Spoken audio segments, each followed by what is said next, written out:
Subscribe करें और bell दबाएं ताकि कोई खबर रह न जाए।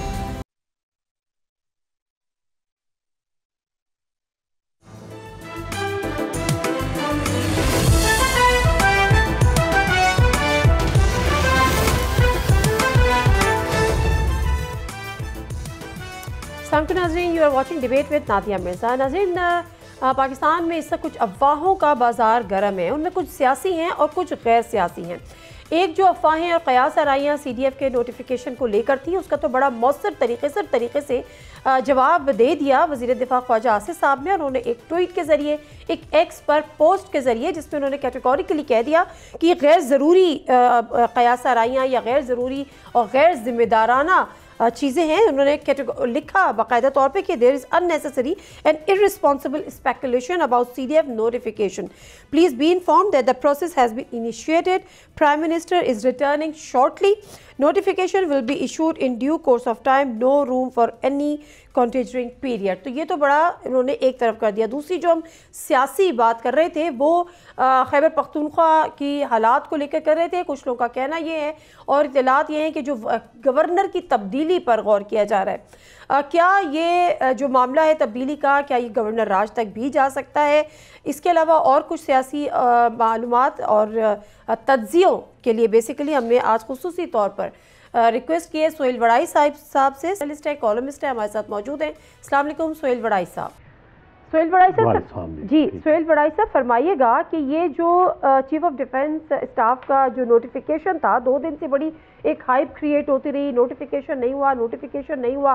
ख्वाजा आसिफ साहब ने आज बड़ा कैटेगोरिकली कह दिया, उन सब चीज़ों को काउंटर भी कर दिया, बट ये देर हुई क्यों? 29 वाज द डेडलाइन, तो फिर वजह क्या बनी? क्या वाकई देर हुई या ये ड्यू प्रोसेस है?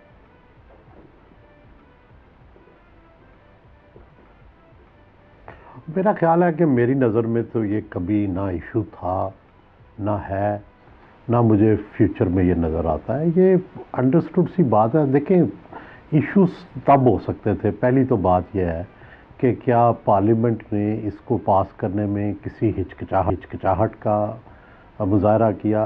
क्या पीपल्स पार्टी या नून लीग में कोई खिंचाव था? नहीं, बिल्कुल नहीं। क्या हुकूमत को इस पर कोई एतराज़ है? नहीं। क्या नवाज़ शरीफ या वज़ीर आज़म या वज़ीर आला इसको किसी को एतराज़ है? किसी को एतराज़ ही नहीं है जो इस वक्त सेटअप है उसमें। तो नोटिफिकेशन में तो शायद जब GHQ कहे या जब वो कहेंगे उस वक्त नोटिफिकेशन हो जाएगा। मुझे तो कोई उसमें कोई डिफ़िकल्टी या कोई कभी इशू नहीं था। असल तो वो बात है कि इसमें रुकावट क्या थी जो ये इतना हवा बनाया जा रहा था। मेरी नज़र में कोई रुकावट नहीं थी, ये अंडरस्टूड था। और पहले भी क्या जो अब CDS का जो ओहदा है, पहले भी आर्मी चीफ ही नेवी के, PF के और जो है बैरिया के वो इंचार्ज थे, chairman joint chiefs of staff. पहले भी एक सेरेमोनियल ओहदा था और हमेशा कमांड जो आर्मड फोर्सेस को करते थे वो आर्मी चीफ करते थे। हाँ, जो कॉन्स्टिट्यूशनल अरेंजमेंट था उसके अंदर तब्दीली आई है कि पहले जो था कॉन्स्टिट्यूशन में chairman joint chief of staff एक बैलेंसिंग फोर्स के तौर पे बनाया था गया था, लेकिन वो चला नहीं है। तो अब उस अरेंजमेंट को तब्दील कर दिया गया। जी वड़ाई साहब, इसमें तो कोई शक नहीं है कि पावर शायद कम भी हो रही है, मज़ीद कमज़ोर भी हो रहे हैं सिविलियन से, तो लेकिन अगर देखा जाए तो वो बखुशी कर रहे हैं, उनको इस पर कोई एतराज़ नहीं है। और जिस तरह से ख्वाजा आसिफ साहब कहते हैं कि ये तो हाइब्रिड निज़ाम है, तो उसको वो तो बड़ा प्राउडली उसको कर रहे हैं और कह रहे हैं, बरमला उसका इजहार भी कर रहे हैं। तो क्या हम ये समझें कि आज जो चीज़ें या गवर्नेंस पे ये चीज़ें जो उठाई जा रही हैं उसमें फिर इक्वली दोनों की रिस्पॉन्सिबिलिटी भी होगी?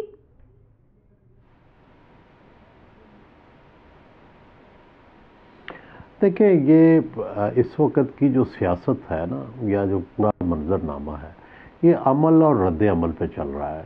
ये कोई असूलों पे नहीं चल रहा और ना कोई इसमें डेमोक्रेटिक प्रिंसिपल्स हैं, ना इसमें कोई प्रिंसिपल्ड कोई इम्प्लीमेंटेशन है। सियासी जमात जितनी भी हैं, चाहे वो इस वक्त हुकूमत में है चाहे अपोजिशन में, थ्योरेटिकली भी और रिटन फॉर्म में भी, वो तो सब जमहूरियत का नाम लेते हैं और सब कहते हैं कि सिविलियन अथॉरिटी जो है वो उसको रूल करना चाहिए। लेकिन ये काम सबसे पहले स्पेस देने का है तो बड़ी देर से, लेकिन इमरान खान साहब ने शुरू किया और उसके नतीजे में मुस्लिम लीग नून जो है उसका अभी तक गुस्सा ठंडा नहीं हुआ। वो भी समझते हैं कि जो इमरान खान ने हमारे साथ किया उसके साथ वही होना चाहिए, बल्कि उससे ज़्यादा होना चाहिए। तो अभी तक हम उसी इंतकाम दर इंतकाम, दायरा दर दायरा उसी के अंदर घूम रहे हैं। उससे कोई बाहर जो बाकी चीज़ें होती हैं, सिविलियन अथॉरिटी है, आइन की इम्प्लीमेंटेशन है, सिविलियन हुकूक हैं, आइन के अंदर दिए गए अदलिया के हकूक़ हैं, अदलिया की आज़ादी है, जमहूरी आज़ादियाँ हैं, उनकी तरफ तो ज़ाहिर है किसी की तवज्जो ही नहीं है, जबकि आवाम तक तो यही चीज़ें पहुँचेंगी।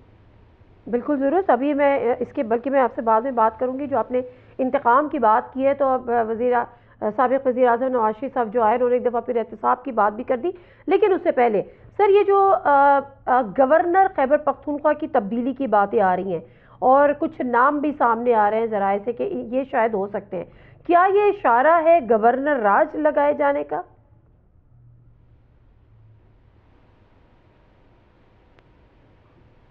मेरा ख्याल है कि जो इस वक्त मौजूदा आइन है ना, उसमें गवर्नर राज से कोई जो है कुछ हासिल नहीं होगा, क्योंकि जो है उसके पास, गवर्नर के पास ना कोई इख्तियारात हैं ना कुछ है। उसके लिए कुछ स्पेशल या तो लेजिस्लेशन करनी पड़ेगी, और फिर दूसरा ये है कि मेरा नहीं ख्याल कि ये कोई हिकमत होगी गवर्नर राज लगाना। और अभी ये जो अफवाहें हैं, मुझे तो इन पे भी शक है। अफवाहें तो आप कई दिन से नोटिफिकेशन की भी सुन रहे थे, ये भी सुन रहे हैं, कभी गवर्नर सिंध की तब्दीली की बात की जाती है, कभी गवर्नर पंजाब की, कभी गवर्नर खैबर पख्तूनख्वा की। हकीकत तो कोई नज़र नहीं आई, ना इनका कोई सोर्स नज़र आता है। ये बेस सोर्सेस कहानियां हैं जिनका पता नहीं कितनी उनमें सच्ची हैं कितनी झूठी हैं, तो जब आएंगी सामने तो फिर तबसरा करेंगे। बिल्कुल ठीक है सर। लेकिन जो सुहेल आफरीदी साहब हैं, आपको याद होगा कि जिस वो वज़ीर आला बनने जा रहे थे तो बड़ी आवाज़ें आई कि वो कबूल नहीं है, और तासुर यही था कि वो नहीं बनेंगे, लेकिन वो बन गए मगर कबूल नहीं है। उनका मुस्तकबिल फिर क्या आप देख रहे हैं?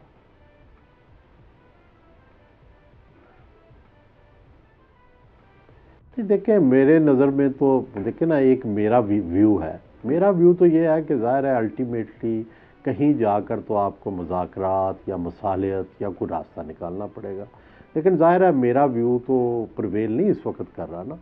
तो उस वक्त जो सुहेल आफरीदी साहब हैं वो भी मोर्चा लगाए बैठे हैं, और जवाब में हमारी जो इस्टेब्लिशमेंट है और इस वक्त की कोalition गवर्नमेंट है वो भी मोर्चा लगाए बैठे हैं। अब देखें कौन सरेंडर करेगा, कौन ताकतवर होगा। लेकिन अगर लड़ाई होती है या इस तरह गवर्नर राज लगता है या इसी तरह जो सुहेल आफरीदी साहब है कोई रास्ता नहीं निकालने की कोशिश करते, तो ये ना मुल्क के लिए अच्छा होगा, ना या पीटीआई के लिए होगा, और ना ही मुक्तदरा के लिए अच्छा होगा, क्योंकि वो पहले ही केपी के अंदर जो है वो मिलिटेंट से नबुर्दवाज आजमा है, ख्वारिज जो हैं उनसे लड़ रही है, और दूसरी तरफ पॉलिटिकल फोर्सेस से भी लड़ेगी। तो ये एक मल्टीपल वार जो है मुश्किल हो जाएगी लड़नी। लेकिन फिर सुहेल आफरीदी के पास ऑप्शन क्या है? वो आजकल इस्लामाबाद में सारे सहाफ़ियों से मिल रहे हैं और वो पूछ रहे हैं, सहाफ़ियों से पूछ रहे हैं कि मैंने सारे आईनी और कानूनी जो ऑप्शन थे वो एक्सरसाइज कर लिए, मेरी खान साहब से या उनके लीडर से मुलाकात नहीं करवाई जाती, तो अब आप बताएं मैं क्या करूँ? वो तो सहाफ़ियों से भी सवाल कर रहे हैं, उनके पास ऑप्शन रह क्या जाते हैं? क्या उनसे कोई बात करने को तैयार है?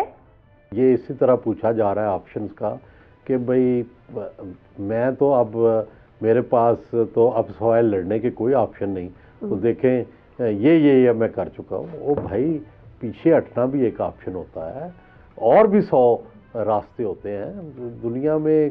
जब भी दो फरीकों की लड़ाई होती है तो ये नहीं होता कि एक फरीक का कोई जिम्मेदारी ना हो, तो वो आप दोनों फरीक चाहते हैं तो लड़ाई होती है।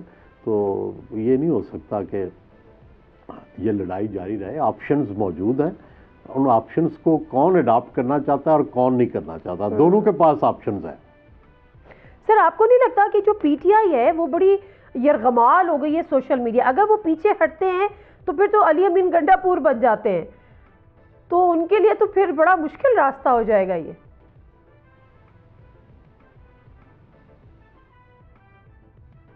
तो अच्छा है ना, तो सोशल मीडिया के जो रेवोल्यूशनरी हैं उनको लीडरशिप दे दें, क़यादत ही उनको दे दें, ताकि अच्छा है वो इम्तिहान से गुजरे। बात तो आपकी ठीक है। अच्छा, अब कौमी असम्बली में अपोजिशन लीडर की सीट खाली पड़ी हुई है। महमूद खान अचकज़ई साहब का नाम दे दिया था, लेकिन ज़ाहिर है उस पर कुछ एतराज़ हो गए, उसकी स्क्रूटनी एंड एवरीथिंग। क्या देख रहे हैं आप, ये जगह कौन पुर करने वाला है, ये कौन पुर करने जा रहा है?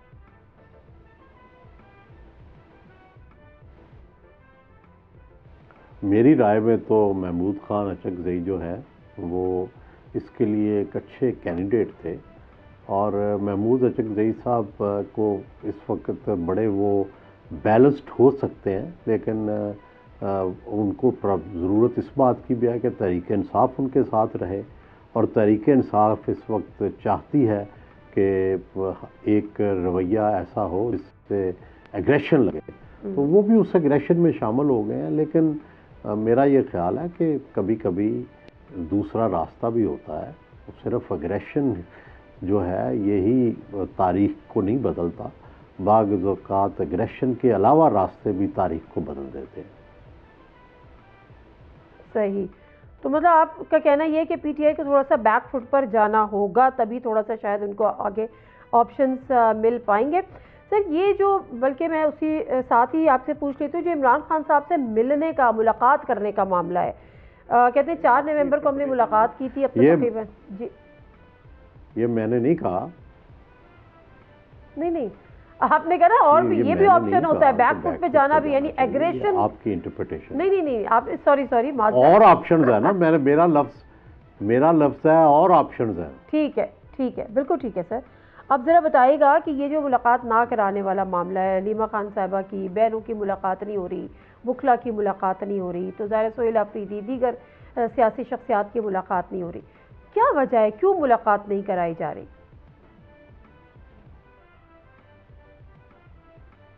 देखिए, इसमें एक मेरी राय है कि मुलाकात होनी चाहिए, मेरी राय है कि मुलाकात की इजाज़त देनी चाहिए।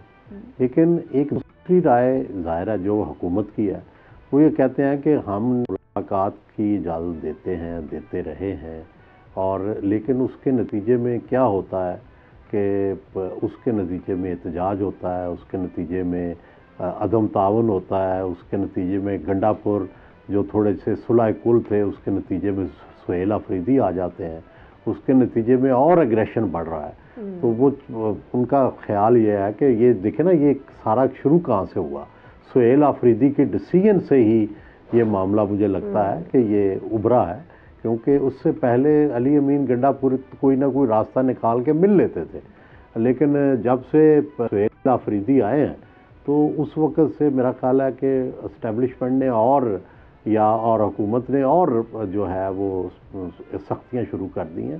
तो देखना ये होगा ना कि दोनों फरीक जो हैं वो क्या चाहते हैं, दोनों फरीकों के दरमियान क्या कोई रास्ता है, बाकी वो देखना पड़ेगा।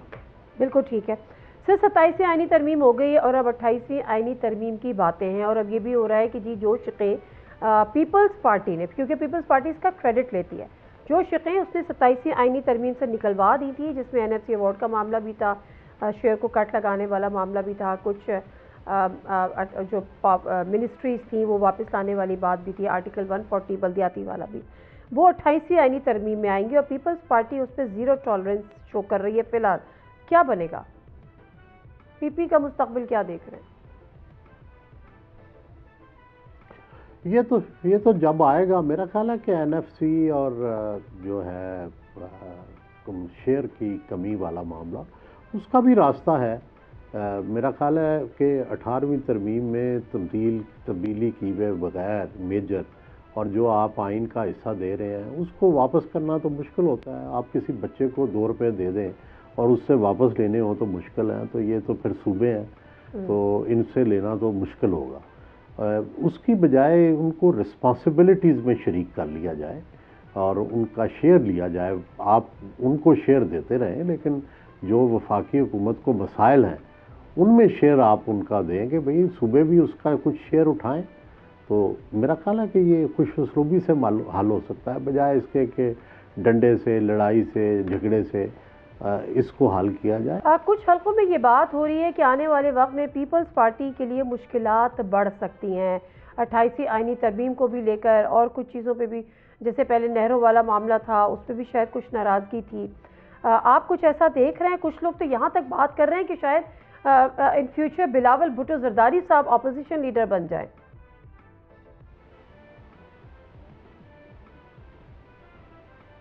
तो जब होगा तो देखा जाएगा, फिलहाल तो ज़ाहिर है ऐसी कोई बात नहीं है। फ्यूचर में पता नहीं शहबाज शरीफ अपोजिशन लीडर बन जाए, फ्यूचर में पता नहीं क्या नया सेटअप आ जाए, फ्यूचर के बारे में तो कुछ भी कहा जा सकता है ना। सर, दो तीन चीज़ें हैं जो ज़रा मैं क्विक जानना चाह रही हूँ। अभी आपने देखा कि जब नवाज शरीफ साहब बड़े अरसे बाद मीडिया पे आए, उन्होंने खामोशी तोड़ी, उन्होंने दो इंपॉर्टेंट बातें की। एक तो ये कहा कि मुल्क अब उड़ान उड़ रहा है और उड़ान भर ली है, अब उसको और परवास करनी है। तो दूसरी तरफ ही FPCCI है, उन SIFC के जो कोऑर्डिनेटर हैं वो हैं, गवर्नर स्टेट बैंक हैं, प्लस उनके अपने मुशीर प्राइवेटाइजेशन वाले। एक चार्जशीट हमारे सामने आ गई, गवर्नेंस पर भी बात हुई, हुकूमती पॉलिसीज़ पर भी बात हुई। ये सारी चीज़ें जब सामने आई तो लोग इसको कह रहे हैं कि शायद क्या ये वाकई शहबाज शरीफ साहब की हुकूमत पर अदम एतमाद है या क्या है?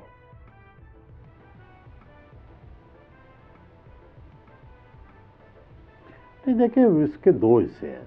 पहली तो बात यह है कि शहबाज शरीफ साहब ने स्टेबिलिटी तो लाए हैं। वो आप देखें कि पहले डॉलर की उड़ान थी, डिफ़ॉल्ट का मामला था, ऐसे लग रहा था कि आपाधापी फैली हुई है। बिल्कुल। और बिल्कुल किसी भी मामले में, कीमतों के मामले में, पेट्रोल के मामले में, डॉलर के मामले में, हर जगह जो थी ना वो ऊपर नीचे हो रहा था। कम से कम उसके अंदर थोड़ी स्टेबिलिटी आई है, और ज़ाहिर है उसमें स्टेट का भी काम है, उसमें मुक़्तदरा ने भी रोल अदा किया है, उसमें हुकूमत ने। दूसरी बात है कि क्या कोई ऐसी सब्सटेंशियल इकनॉमिक कोई ऐसी तब्दीली आई है जिसको हम कोई पॉजिटिव कह सकें? मेरा ख़्याल है यहाँ पे ना है। दूसरी तरफ यह है कि क्या कोई एक्सपोर्ट बढ़ी? नहीं बढ़ी। दूसरा ये है कि क्या पाकिस्तान में जो रेवेन्यू था, इतनी बड़ी जो है आपने रेवोल्यूशनरी स्टेप्स लिए, लेकिन हर दफ़ा टारगेट से कम रेवेन्यू की कलेक्शन हो रही है। तो इस मामले में दावे कुछ और हैं लेकिन हक़ाइक़ कुछ और हैं। अभी तक कोई ऐसी बड़ी इंडिकेशन नहीं आई जिसकी वजह से हम कह रहे हैं कि हम इकनॉमिकली जो ग्रोथ की तरफ और पहले से मजबूती की तरफ चल पड़े हैं। यानी स्टेबिलिटी आ गई है, लेकिन अभी कोई उन स्टेप्स का रिजल्ट नहीं आया जिससे कि इकनॉमिक ग्रोथ नज़र आए। सर, आखिरी बात कर लेते हैं नवाज शरीफ साहब की दोबारा। क्या खैर कुछ लोग तो उनको चौथी दफ़ा वज़ीर-ए-आज़म बनता भी देख रहे हैं, लेकिन जो एहतसाब की बात उन्होंने नवाज शरीफ साहब ने एक दफ़ा फिर की है, वही 2017 वाली, इमरान खान साहब को लाने वाली, लेकिन इस दफ़ा नाम नहीं लिए। उनका जो नाम जो लेकर आए थे उनका एहतसाब हो। आपकी नज़र में वो कौन कौन से नाम हैं जिनकी तरफ इशारा कर रहे हैं नवाज शरीफ साहब? शायद उनके जहन में कुछ जर्नैल होंगे और कुछ जज होंगे, क्योंकि यही दो जो थे वो मेन जिनका किरदार था उनको हटाने में। तो जनरल बाजवा को तो उन्होंने एक्सटेंशन दी थी, तो शायद वो तो नहीं होंगे। जनरल फैज़ साहब का ऑलरेडी मार्शल जो कोर्ट मार्शल हो रहा है, तो उससे पिछले भी कुछ जर्नैल जो हैं वो हो सकते हैं। मुझे नाम नहीं पता, लेकिन होंगे उनके जहन में नाम। और जजेस तो वही हैं जिन्होंने फैसले दिए उनके ख़िलाफ़, चाहे वो जस्टिस खोसा साहब थे, साकब निसार साहब थे, जस्टिस अजमत शेख तो इस दुनिया से जा चुके हैं, जस्टिस एतजाज़ साहब से, एजाज़ क्या एतजाज़ उनका नाम था। तो ये वो सारे लोग हैं जिनके बारे में उनका इशारा है। तो वो समझते हैं कि जनरल बाजवा इसमें शामिल नहीं थे उनको हटाने में या इमरान खान को लाने में?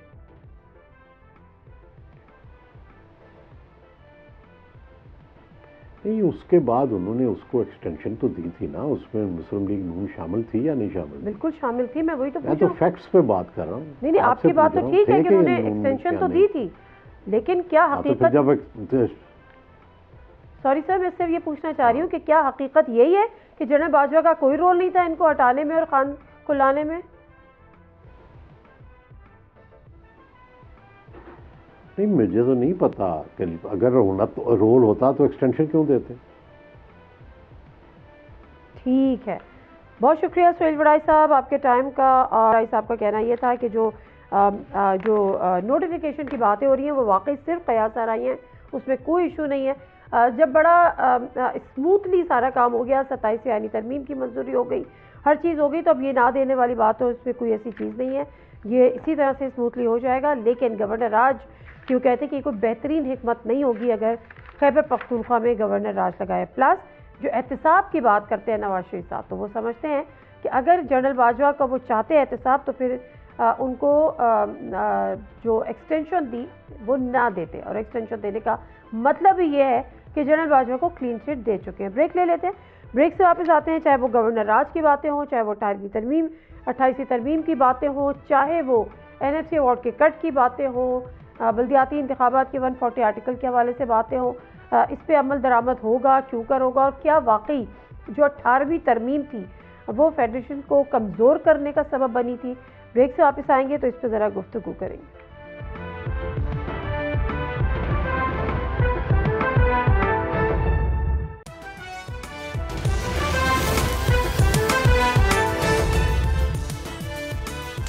जी नाज़रीन, प्रोग्राम में एक दफ़ा फिर आपको खुश आमदीद कहते हैं। यहाँ पर हमारे साथ मौजूद है अहमद बिलाल महबूब साहब, प्रेसिडेंट है पिलडैट के। उनसे ज़रा गुफ्तगू करेंगे आइनी और क़ानूनी पहलुओं पर बहुत सारी चीज़ों की। अस्सलाम वालेकुम अहमद बिलाल महबूब साहब। वालेकुम अस्सलाम, बहुत शुक्रिया। Thank you sir for your time. Ahmed Bilal Mehboob sahab फरमाएगा कि ये जो बातें हो रही हैं कि 28वीं आइनी तरमीम की, और बहुत सारी ऐसी चीज़ें जो कि 18वीं आइनी तरमीम का हिस्सा थी, उसको रिवर्स करने की बात हो रही है, रिवर्स ना सही उसमें फर्दर अमेंडमेंट की बात हो रही है। मैं पहले आपसे जानना ये चाहूँगी कि जो 18वीं आइनी तरमीम थी उस पर आपकी राय क्या है? अब ये बड़ा पॉपुलर एक नैरेटिव बनता जा रहा है कि जी वो बड़ा उसने फेडरेशन को कमज़ोर किया। आपकी नज़र में कमज़ोर किया या मजबूत किया? बहुत शुक्रिया। मेरा ख्याल ये है कि 18वीं आइनी तरमीम ने पाकिस्तान में जो सूबाई खुद मुख्तारी का मामला था, और वो पाकिस्तान में हमेशा बड़ा एक सेंसिटिव सब्जेक्ट रहा है। और अगर हम याद करें तो ईस्ट पाकिस्तान की अलहदगी की बड़ी वजह भी यही थी कि हमने प्रोविंशियल ऑटोनॉमी के मामले को ठीक से मैनेज नहीं किया था। तो 18वीं तरमीम के ज़रिए वो जो चंद चीज़ें सूबे मुतालबा कर रहे थे वो उन्हें दे दी गई, यानी खुद मुख्तारी को बढ़ा दिया गया। तो इस लिहाज से मैं समझता हूँ कि फेडरेशन ताकतवर हुई, कमज़ोर नहीं हुई।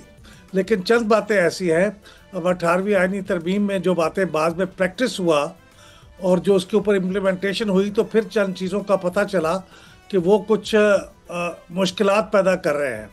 अब अगर वो वाकई मुश्किलात पैदा कर रहे हैं तो 18वीं आइनी तरमीम जिस तरह से हो गई थी, आइन के अंदर एक बड़ी 1/3 ऑफ द कॉन्स्टिट्यूशन को तरमीम के ज़रिए बदल दिया गया था। तो अगर 18वीं तरमीम के अंदर भी एक दो चीज़ों को इत्तफाक राय से बदल दिया जाएगा तो कोई बुरी बात नहीं होगी, लेकिन ये इत्तफाक राय से होना चाहिए। ये ज़बरदस्ती ठूसने की कोशिश नहीं होनी चाहिए, और धौंस और धांधली के ज़रिए बड़ी जल्दी ये काम नहीं करना चाहिए। अच्छा, ये वाला जो एक बयानिया है कि जी as far as the finances are concerned, तो ये थोड़ा सा वफाक को मसाइल का सामना होता है, क्योंकि जो मेजर कट है, जो चंक है, वो सूबों को चला जाता है। अब सूबे क्या इस पर मज़ीद कट लगाने के लिए तैयार हैं? मतलब इस वक्त सिंध से आवाज़ आ रही है, KP से भी आ रही है, पंजाब फ़िलहाल खामोश है। क्या ये इसके लिए राज़ी होंगे, और ये क्या मुनासिब होगा शेयर कम करना? देखिए, इस वक्त बात शेयर कम करने की नहीं हो रही, बल्कि बात ये हो रही है कि वो जो पाबंदी है कॉन्स्टिट्यूशन के अंदर कि शेयर ज़्यादा हो सकता है, कम नहीं हो सकता, तो उस पाबंदी को हटाने की बात हो रही है। मकसद उसका ये है कि अगर नेशनल फाइनेंस कमीशन ये महसूस करे कि वफाक को मज़ीद वसाइल की ज़रूरत है और वो सूबों के ज़रिए से कंट्रीब्यूट हो सकते हैं, तो सूबों का शेयर नेशनल फाइनेंस कमीशन कम कर सके इत्तफाक राय से। तो अगर ये इत्तफाक राय होगा, क्योंकि आपको पता है नेशनल फाइनेंस कमीशन में भी कोई भी चीज़ मंजूर नहीं हो सकती जब तक तमाम सूबों का और वफाक का मुकम्मल इत्तफाक राय ना हो। इत्तफाक राय नहीं होगा तो फिर वो ना कम हो सकता है ना ज़्यादा हो सकता है। तो ये अब इस वक्त पाबंदी को ख़त्म करने की बात हो रही है, और मैं समझता हूँ कि वो बुरी बात नहीं है। अगर सब इत्तफाक राय से उस पाबंदी को ख़त्म करते जो 18वीं आईनी तरमीम में लगाई गई थी, तो कोई हर्ज नहीं है उसमें, क्योंकि उस वक्त तवक्को ये थी कि वफाक की आमदनी बहुत बढ़ जाएगी और वो सूबों की अगर वसाइल ज़्यादा उनको दे भी दिए जाएंगे तो वफाक अपने कर्ज़ों का जो इंटरेस्ट है वो भी अदा कर सकेगा और दिफा के अखराजात भी पूरे कर लेगा। लेकिन अब ये दिफा के अखराजात बहुत बढ़ रहे हैं क्योंकि हमें दोनों सरहदों पे ख़तरात का सामना है, और दूसरी तरफ अब ये भी है कि हमारे जो कर्ज़ों के ऊपर सूद की अदायगी वो भी बढ़ गई है। तो इस बारे में बड़ा रियलिस्टिकली बैठ के सोचने की बात है, लेकिन होगा ये इत्तफाक किराए से। बिल्कुल ठीक है, ये किसी को आप नुकसान पहुंचा के अपना फ़ायदा नहीं कर सकते। सही है। और 2-3 चीज़ों की और भी बात हो रही है। एक तो नए सूबों के हवाले से भी बात हो रही है, और वो भी आप जानते हैं कि जो वहाँ की सूबाई असम्बली है अब वो 2/3 अक्सरियत से करारदाद मंजूर करे, उसके बाद वो वफाक तक मामला है। अब कुछ क़यास आराइयाँ कह लें, स्पेकुलेशन कह लें या ख़बरें कह लें, वो ये भी हैं कि ये मामला भी शिफ्ट करने की बात हो रही है कि ये कौमी असम्बली या कौमी असम्बली तय करे कि कहाँ पे सूबा बनना है, बजाय इसके कि पहले सूबाई असम्बली ऐसी कोई 2/3 से करारदाद लेकर जाए। ये ऐसा ही है या ये मुमकिन हो पाएगा? ये सोच मौजूद रही है बहुत से लोगों के अंदर कि ये पाबंदी जो है हमारे यहाँ सूबे बनाने की, नए सूबे बनाने की या किसी सूबे की हदूद को तब्दील करने की वो बहुत सख्त पाबंदी है। यानी वहाँ सूबाई असम्बली से 2/3 मेजॉरिटी हो, और बल्कि अगर एक से ज़्यादा असम्बलियों सूबों की हदूद बदल रही हैं तो वो तमाम सूबों की 2/3 मेजॉरिटी हो, फिर कौमी असम्बली की भी 2/3 मेजॉरिटी और सेनेट की भी 2/3 मेजॉरिटी हो। तो ये पाबंदी शुरू से चली आ रही है, कोई नई नहीं है। तो मेरे ख्याल में अगर इसको भी बदलना है तो ये बड़ा सेंसिटिव मामला होगा, क्योंकि ये आप सूबों को और उनकी सूबाई असम्बली को एक हक से महरूम कर रहे हैं जो उनको इतने अरसे से हासिल था। तो ये थोड़ा सा सेंसिटिव मामला है, क्योंकि ये मामला सिर्फ कौमी असम्बली और सेनेट का नहीं है, ये सूबाई असम्बली के हकूक़ को भी आप महदूद कर रहे हैं। तो मेरे ख्याल में तो ये इस वक्त करना कोई ज़्यादा मुनासिब नहीं होगा। सर लेकिन और अगर हम ममालिक की एग्जाम्पल्स ले, जैसे इस्तिस्ना की बात हुई तो हमें कहा जाता है उस फला मुल्क में भी है, लाइफ टाइम फला मुल्क में भी है, लेकिन ये भी तो देखा जाता है दीगर ममालिक में भी ज़रूरत पड़ने पे, आबादी बढ़ने पर, वसाइल की तकसीम के लिए कि सूबे बनते हैं, स्टेट्स बनती हैं, हम क्यों इतने रिलेक्टेंट हैं? नहीं, हमें भी इत्तेफाक कराया अगर हो जाए तो बना लेने चाहिए। नहीं बनाते ना, सियासी जमातें राजी नहीं है। पंजाब में नून लीग राजी नहीं होती साउथ पंजाब को अलग सूबा बनाने पे। सिंध तो आपको पता है कि they are very sensitive on this issue, कहते हैं सवाल ही पैदा नहीं होता, यू नो वेल। तो कैसे पॉसिबल है, क्यों रिलेक्टेंट है, क्यों इतने? हाँ देखिए, इसमें पहले तो ये सोचना चाहिए कि हमें ज़्यादा सूबे क्यों बनाने हैं।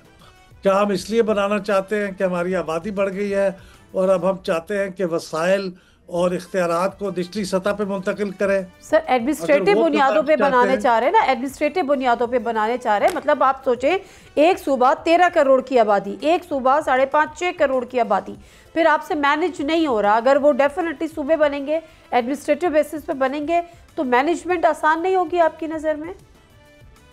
देखिए, जो एडमिनिस्ट्रेटिव बुनियादों पे सूबे बनाने की बात है, ये इंतहाई एब्सर्ड है मेरे ख्याल में। इसलिए एब्सर्ड है कि एडमिनिस्ट्रेटिव बुनियादों पे तो डिवीज़न बनते हैं, डिस्ट्रिक्ट बनते हैं। सूबे अगर बनते हैं तो वो सियासी बुनियादों पे बनते हैं। ओके। वो वहाँ पे एक आपको असेंबली भी बनानी है, गवर्नर भी बनाना है, चीफ मिनिस्टर भी बनाना है। आप अगर एडमिनिस्ट्रेटिव बुनियादों पे चाहें तो जितने मर्जी डिवीज़न बना लें या डिस्ट्रिक्ट बना लें, लेकिन अगर सूबे बनाएंगे तो आप ये सोचिए कि क्या आप ये तमाम एडिशनल अखराजात का बोझ उठा सकते हैं? क्या आप इतने गवर्नर, इतने चीफ मिनिस्टर, इतने कैबिनेट्स और इतने हाई कोर्ट्स और इतने तमाम वो चीज़ें, पब्लिक सर्विस कमीशन जो हर सूबे में बनाना ज़रूरी होता है, वो बना पाएंगे? तो ये बहुत सोचने की बात है, ये इतनी जल्दी करने की बात नहीं है। लेकिन बहरहाल अगर आप समझते हैं कि इसमें कोई फ़ायदा है तो ज़रूर इसके ऊपर कोई गुफ्तशरी शुरू हो। आप देखिए ना, 18वीं आईनी तरमीम को भी 1 साल लगा था तकरीबन बहस व तमीज़ होते हुए, फिर पास हुई थी। तो अगर आप सूबों की कोई लाना चाहते हैं तरमीम तो लेके आएँ, उसको पेश करें और उसको कमेटियों में डिस्कस करें। अगर वाकई उसके अंदर मेरिट नज़र आता है, बना बनाने में क्या हर्ज है? ये कोई कुरान शरीफ में लिखी हुई बात तो नहीं कि पाकिस्तान के सूबे 4 होंगे।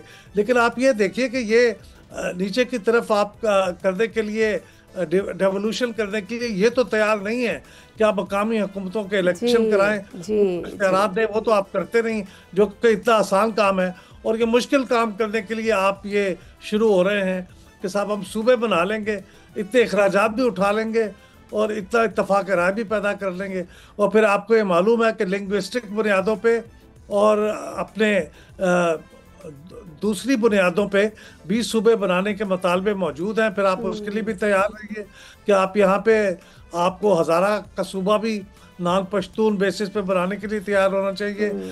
बलूचिस्तान के भी 2 सूबे, एक पश्तून और एक बलोच बनाने के लिए फिर आपको गौर करना पड़ेगा। तो ये ऐसा तो नहीं होगा ना कि आप अचानक आप कहें कि नहीं हम इंतज़ामी बुनियादों पे बनाएंगे। सूबे कभी इंतज़ामी बुनियादों पे, खालिस इंतज़ामी बुनियादों पे नहीं बनते, वो सियासी बुनियादों पे बनते हैं। बिल्कुल ठीक है। जो 3rd tier ऑफ गवर्नमेंट की बात है, वो तो आपने खुद ही बात कर दी कि हम इंटरेस्टेड ही नहीं है। सूबों की खुद मुख्तारी में तो थे, लेकिन जो 3rd tier ऑफ गवर्नमेंट थी उसको हमने स्ट्रेंथन नहीं किया। MQM बार बार कह रही है कि जी 140 आप डाल दें, आइन का हिस्सा बना दें कि वो मैंडेटरी हो। जिस तरह से जनरल इलेक्शन है उसी तरह से लोकल बॉडीज इलेक्शन भी हो। इसमें भी हम कोई सियासी हुकूमतें कोई बेहतरी नहीं देखती है, उसमें कोई उनका नुकसान नज़र आता है सर? देखिए, ये जो सूबाई हुकूमतें हैं ये असल में अपने इख्तियारात में जो उन्होंने सारे इख्तियारात मरकज़ से डिवॉल्व होने के बाद अपने पास रखे हुए हैं, उसमें किसी भी कमी के लिए तैयार नहीं है। वो ये मकामी हुकूमतों को ये इख्तियार देने को तैयार नहीं है। एनुअल डेवलपमेंट प्लान का एक मुनासिब हिस्सा जो 30-35% होना चाहिए, वो मकामी हुकूमतों को नहीं देना चाहती। हार्डली 5-10% देती हैं और उनको कोई इख्तियारात नहीं देती। बड़े कमज़ोर किस्म के कवानीन बनाती हैं, क्योंकि उनका इंटरेस्ट ये है कि तमाम इख्तियारात को अपने हाथ में रखें। लेकिन मेरा ख्याल में उनको अब ये देना पड़ेगा। अगर वो नहीं देंगे तो फिर ये नए सूबों का मुतालबा ज़ोर पकड़ जाएगा, फिर वो उसको रेजिस्ट नहीं कर पाएंगे, जो कि मेरे ख्याल में ज़्यादा मुश्किल भी है, ज़्यादा नुकसानदेह भी है। तो बेहतर ये होगा कि मकामी हुकूमतों को स्ट्रेंथन करने के लिए आइन में तरमीम के लिए तैयार हो जाएं तमाम सूबे। बिल्कुल ठीक है सर। आखिर में सर, गवर्नर राज की भी इधर उधर से खबरें आ रही हैं कि शायद खैबर पख्तूनख्वा में लगाया जाए। पहले भी हमारे मुल्क में लगते भी रहे, आप भी इससे इल्म है। क्या उसमें ज़रूरतें या जो रिक्वायरमेंट्स होती हैं गवर्नर के पास, क्या उस सूरत में इख्तियारात होते हैं? मैक्सिमम टाइम लिमिट क्या होती है? और उससे क्या, जब सियासी जमातों को आप साइड पे करके गवर्नर के ज़रिए सूबा चलाएंगे तो उससे क्या मुश्किलात हो सकती हैं? या देखिए, अगर किसी पॉपुलर इलेक्टेड हुकूमत को आप एक तरफ करके वफाकी हुकूमत इख्तियारात को अपने हाथ में लेगी और वो गवर्नर के ज़रिए वहाँ पे इंतज़ाम चलाने की कोशिश करेगी, तो मेरे ख्याल में बहुत से चैलेंजेस पेश आएंगे। इसीलिए बावजूद इसके कि खैबर पख्तूनख्वा की हुकूमत और चीफ मिनिस्टर माजी में भी बहुत से ऐसे काम करते रहे हैं जो कि बहुत काबिल कबूल नहीं होते किसी मरकज़ी हुकूमत के लिए, लेकिन फिर भी उन्होंने इससे इज्तनाब किया है कि वहाँ पे वफाकी हुकूमत के जो एमरजेंसी आर्टिकल्स ऑफ कॉन्स्टिट्यूशन है उनको बरूए कार न लाया जाए और गवर्नर राज आम अल्फाज में जो कहते हैं वो ना लगाया जाए। लेकिन एक हद होती है, अगर आप बहुत हद से आगे बढ़ जाएंगे और सूबे का फिर निज़ाम आइन के मुताबिक चलाना मुमकिन नहीं रहेगा, तो फिर ये तो आइन के अंदर आपको इख्तियार है कि वफाकी हुकूमत कौमी असम्बली से इसका कोई टाइम ब्रैकेट है सर? जी, 90 दिन है और उसके बाद उसको एक्सटेंड भी किया जा सकता है। अब मैं ये 90 दिन बिल्कुल यादाश्त की बुनियाद पे कह रहा हूँ, लेकिन वो है और उस पर एक्सटेंशन भी हो सकती है। और इसके अंदर इख्तियारात हासिल हैं मरकज़ी हुकूमत को ये काम करने के, लेकिन इसमें ख़राबी का इम्कान ज़्यादा होता है। ये उसी वक्त करना चाहिए जब बिल्कुल आखिरी हद आ जाए और कोई रास्ता ना बचे सूबाई हुकूमत को बात समझाने का। अच्छा, तो ये जो एक्सटेंड भी किया जा सकता है, ये एक्सटेंशन भी होती है, ये फर्दर 90 डेज की होती है? जी हाँ, ये एक बार 90 डेज के लिए होगा, फिर फर्दर कौमी असम्बली करारदाद पास करेगी तो मजीद 90 डेज के लिए हो जाएगा और बस। मतलब जी हाँ, उसके बाद बस हो जाएगा और फिर दोबारा रिस्टोर होना पड़ेगा। लेकिन फिर ठीक है, आपको दोबारा अगर लगाना पड़े गैप के बाद तो फिर आप ये काम कर सकते हैं। लेकिन 180 दिन के अंदर आप बहुत सारी चीज़ें तब्दील कर सकते हैं, ये भी आप जहन में रखिए। कि जब गवर्नर राज लगता है और इख्तियारात मरकजी हुकूमत पे आते हैं तो फिर वो तमाम चीज़ें तब्दील होती हैं। बिल्कुल ऐसे ही है। बहुत शुक्रिया आपके टाइम का। और अहमद बिलाल महबूब साहब से कर रहे थे, बड़ी इंपॉर्टेंट उन्होंने चीज़ें, सूबे एडमिनिस्ट्रेटिव बेसिस पर नहीं बन पाते, सियासी बुनियादों पर ही बनते हैं।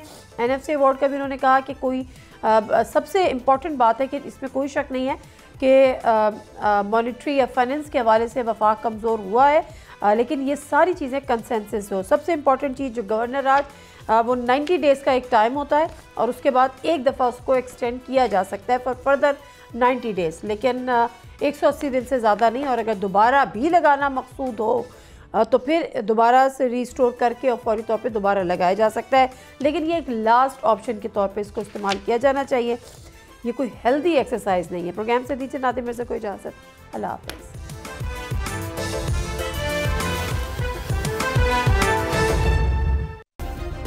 सब्सक्राइब करें और बेल दबाएं ताकि कोई खबर रह न जाए।